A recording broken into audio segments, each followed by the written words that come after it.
Hi, everybody. It's Paul from Paul Kelly Golf. Do you struggle to break 100? Do you even struggle to break 90? Well, pay attention because I've got 5 tips here that will get you into the 80s, guaranteed every time if you follow these.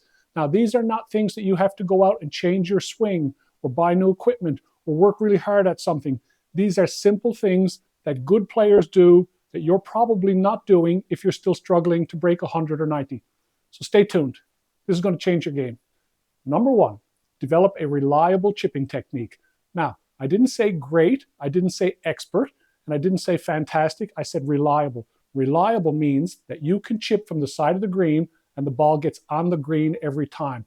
It doesn't skull and go across. It doesn't chunk and stay right there. It means that you find a club or a couple of clubs and you go by the side of the green and you just practice. Your goal is to have the ball on the green every time. Now, these are only 10, 15 feet off the green, but you will be amazed at how many times, if you shoot 100, that ball gets chunked or left there or blown across the green. It doesn't have to get exceptionally close.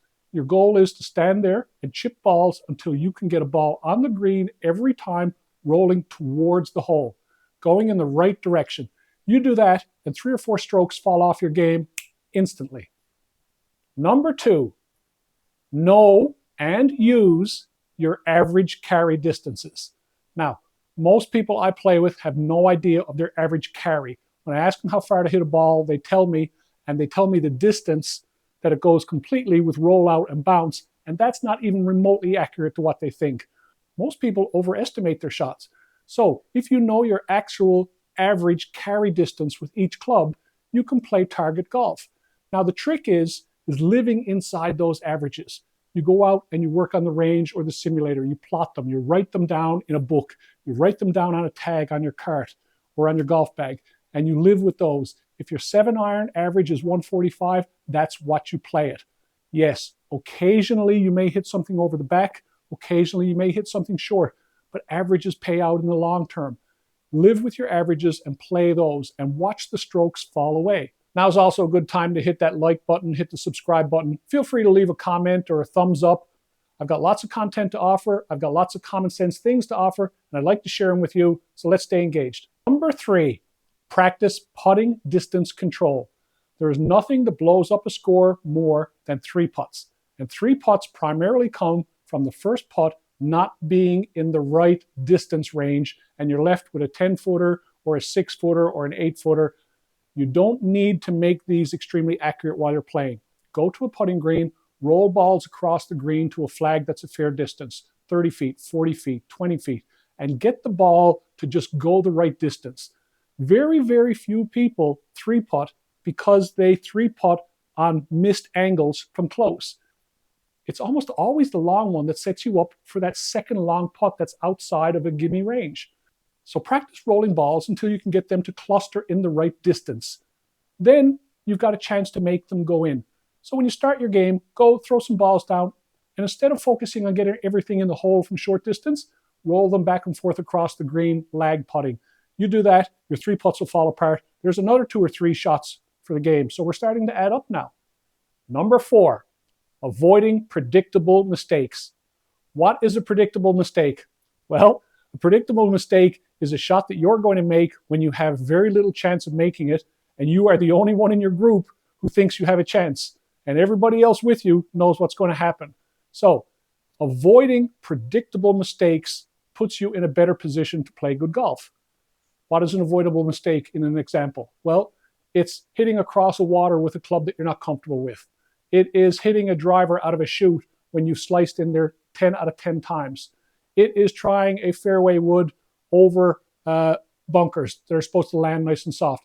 Things that you stop and you ask yourself, what am I doing here? What club do I have? What are my chances of pulling this off? Now, if your chances are not very good and you say to yourself, I got no chance of pulling this off, why do it? You're adding up shots faster than if you took extra shots.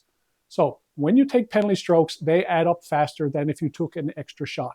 So rather than thinking you have to do something, avoid the mistakes that everybody knows is not going to work out. And you should know it also because you just ask yourself, what's my realistic chance of pulling this off? If it's not a good chance, then don't do it. Find another way to work your way around to a hole. Another 3 or 4 shots probably. We're playing good golf now. Number 5, this is the one that will probably be the biggest benefit for most people. Find a 50 or a 60-yard spot and practice your approach shots until you are confident. This is the no man's land that a lot of bad golfers and a lot of people who are struggling say, I just wish I could be back a full wedge. I don't like that in-between distance. Do you know who likes in-between distances? Every single golfer who's good, because the closer you get, the easier it is. The problem is that people are tentative when they see that short distance. Now, you notice that I said practice till you're confident, not until you're an expert. Confidence means that you're going to stand up, you're going to make the swing, you're going to expect a good result, and that takes away the tentativeness, which then produces the skulls and the chunks and the chips. Take some range balls, go to a practice green, go to a driving range, pick out a 50-yard spot, and just hit pitch shots to that until you feel that, this is not that bad. Because that range is the range that most people that shoot 90 or 100 end up in after their second shot on a par 4, or after their third shot on a par 5, and sometimes after their first shot on a par 3. You do that until you get confident, and when you're confident, you'll stop making tentative swings and stop fearing it, and then it'll get better. And there's another couple of shots. Folks, that's our 5 tips. Now let's look at them real quick and summarize. You do these. Once again, none of these involve swing changes. None of these involved mechanical changes. They just involve you thinking about the game a little bit different and practicing the things where you have the best opportunity to improve. Number 1, develop a reliable chipping technique. Number 2, know and use your carry averages. Number 3, practice putting distance control. Number 4, avoid the predictable mistakes that you make every round. And number 5, practice from a mid-range distance such as 50 or 60 yards. Thanks for watching. I'm Paul Kelly.